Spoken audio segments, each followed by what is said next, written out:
Hey guys, how you doing? This is Coach D Durrell Spears, aka Black YouTube Therapist, aka Godfather in some sectors. I appreciate you all for watching D Durrell Life Solutions.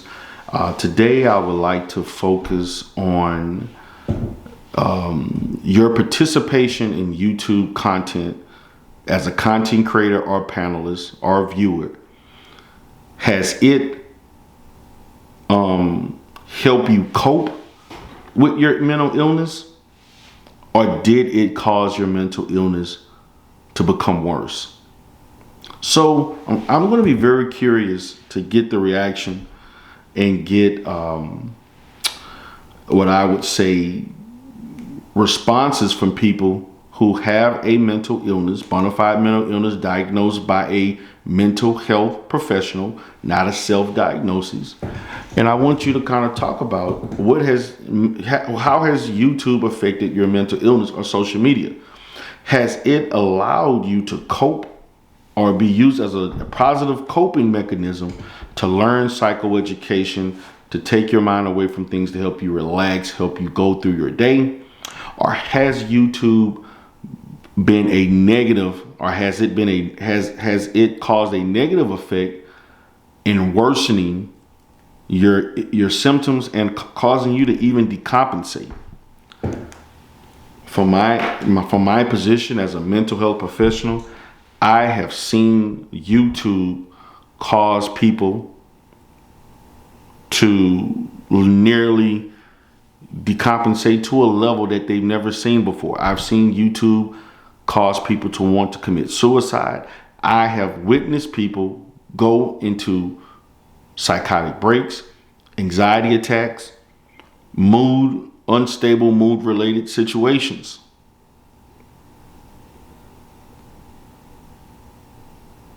And there was one situation where I was trying to talk a person down from situations, and people act like I didn't know what I was doing, which was laughable, particularly as a person who has participated in providing crisis-related services for years.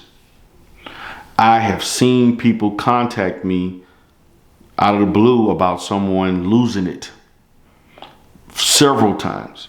And to be honest with you, a lot of those situations have caused me not to even want to think about. Many of those situations caused me to maybe take a break from YouTube, or basically not watch any videos or don't answer anybody's emails or calls for several days, because it puts me back in the realm as if I'm working. One of the reasons why I'm on YouTube is that I don't think about the things that I have to do working as a mental health professional.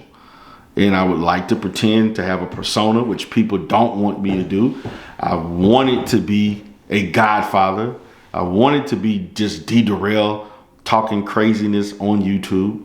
And people just will not let go of the fact that I am a therapist. And they expect me to act and behave like a therapist 24/7, which I don't, even in my real life. There are many times in which I would talk to a family member or friend in which I have to stop myself or ask people to respect my boundaries as a therapist, to the fact that I deserve time to decompress, to distress. I deserve time to not have to deal with mental health issues. But has this platform allowed you to cope with your illness, your symptoms, or has it caused it to get worse? My position is that most people will not admit that YouTube has been a negative influence on their mental illness. Most people who are content creators will not admit that they need to take a break from YouTube. And how do I know that? It's because I have, in many situations, asked people to take a break and they refuse to. Some have listened, some don't. I know when to take a break. I know when to take a break. I know when I'm doing too much. Usually, my breaks from YouTube cause from being too stressed, the fact that I'm trying to squeeze in time to do content versus me treating people in real life, handling other business and other financial obligations that I have. I understand that. and I know when to stop. But people don't think I know, but I know. And you will see abrupt pauses and none, responses from me, or you don't see or hear from me. I've already made and thought about in other sectors how when I do certain content, I take it down. I don't keep content. I don't respond to any and everything. I refuse to do certain content and consistently do it. I'm focusing more on doing monetized content that I know that I can be monetized. I refuse to be involved in ongoing beefs. It's tiring, it's exhausting, and it's not fulfilling, either spiritually or financially. I understand that now. At times in the past, I didn't. I would push, do. Think I had to respond to everything. Think that I had to live up to expectations of others. And forgetting what caused me to be successful is the fact that I didn't give a damn about what other people thought about me. I didn't give a damn about other people's expectations of me. I created my own standards.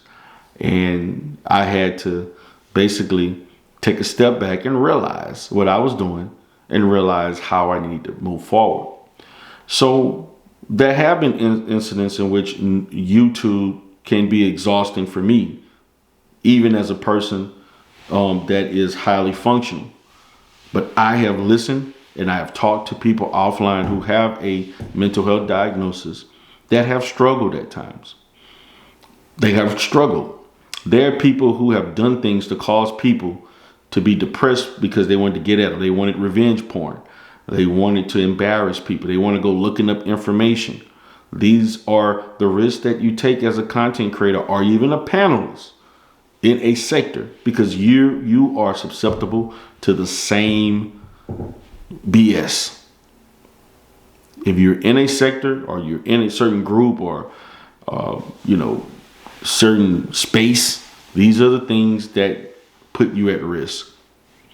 So my experience is that YouTube, to people who have mental illness, can be used in a positive way. However, the negativity overwhelms the positives. And I'm not encouraging people not to be in these spaces, but what I am encouraging them is to recognize the telltale signs of when they need to tone it down, unplug, or take a break for a long period of time. Telltale signs: can't sleep, or waking up at night, unable to sleep, and then watching YouTube, not eating, not bathing. Find yourself constantly repetitively thinking about YouTube from the time you wake up in the morning to the time you go to bed at night, when you are ignoring basic day-to-day activities and responsibilities. And people are telling you forgot to do certain things because you're on YouTube. That's a problem. When you are neglecting kids, family, yourself, other obligations, that's a problem.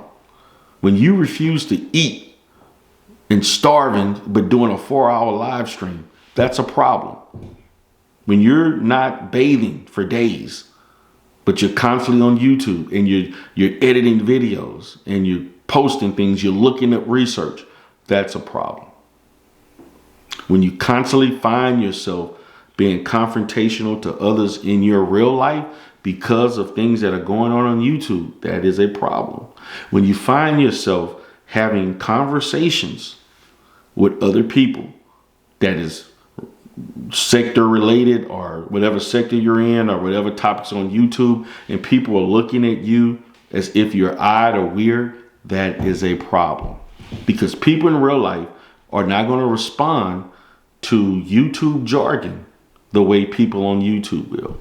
And sometimes it's hard to separate your reality from the YouTube space. It is very difficult at times, particularly if you feel that you are connected to other people, particularly if you feel like you have a bond with certain people, particularly if you have an issue of thinking people really love and care for you, which happens. And also, last but not least, particularly if you have met people. And I'm going to put the emphasis on met people, and you got to see them for who they were in real life. You talk to them day to day. And some of these people are the main ones who are waiting to spill the beans on you and cause more issues and emotional distress towards you if things don't go right in your relationship. These are the risks that you take. Again, once again, this is your Black YouTube therapist, D. Durrell with D. Durrell Life Solutions. Have a great day.